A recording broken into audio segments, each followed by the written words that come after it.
کسی نے پوچھا ہے کہ مفتی صاحب کیا فجر کی نماز کے بعد قضا نمازیں پڑھ سکتے ہیں اور عصر کی نماز کے بعد کیا قضا نمازیں پڑھی جا سکتی ہیں؟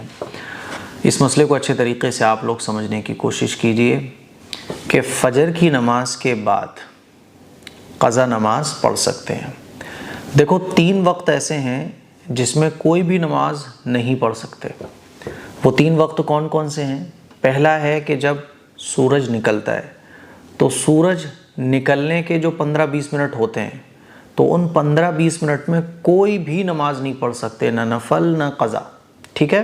وہ جو اعلان ہوتا ہے نا مسجد سے کہ فجر کی نماز کا ٹائم اب ختم ہو چکا ہے، قضا نماز اب سورج نکلنے کے 20 منٹ کے بعد پڑھیں، تو وہ جو سورج نکلنے کا ٹائم ہوتا ہے 15 سے 20 منٹ، اس میں کوئی بھی نماز پڑھنا جائز نہیں ہے، ٹھیک؟ دوسرا ٹائم ہے زوال کا۔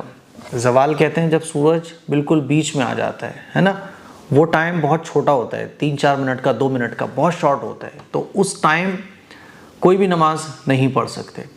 اور ایک ٹائم ہوتا ہے سورج غروب ہونے کا، یعنی جس ٹائم سورج ڈوبتا ہے، تو وہ بھی ٹائم بہت چھوٹا ہوتا ہے، تو سورج ڈوبتے وقت کوئی بھی نماز نہیں پڑھ سکتے۔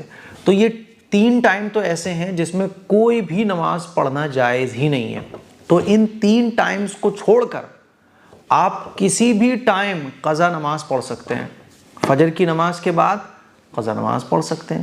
مردوں کے لیے بہتر یہ ہے کہ وہ مسجد میں نہ پڑھیں، کیونکہ مسجد میں آپ فجر کی نماز پڑھنے کے بعد قضا نماز پڑھو گے تو لوگوں کو پتہ چلے گا اچھا یہ اس نے نمازیں چھوڑی ہوئی ہیں، تو اپنا کوئی گناہ لوگوں کے سامنے آئے، یہ غلط بات ہے۔ اسی لیے قضا نماز آپ کو پڑھنی ہے تو فجر بعد پڑھنا چاہتے ہو گھر پہ پڑھو، ٹھیک؟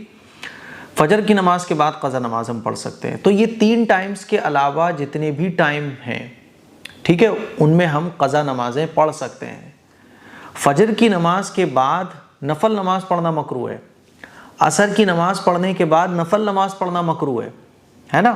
قضا نماز آپ کبھی بھی پڑھ سکتے ہو، جو میں نے 3 ٹائمز بتائے نا، ایک تو سورج نکلنے کا، ایک زوال کا، اور ایک سورج غروب ہونے کا۔ ان 3 ٹائمز کے علاوہ آپ کبھی بھی قضا نمازیں کتنی بھی پڑھ سکتے ہو۔ تو مجھے امید ہے یہ مسئلہ آپ کو اچھے طریقے سے سمجھ آ گیا ہوگا۔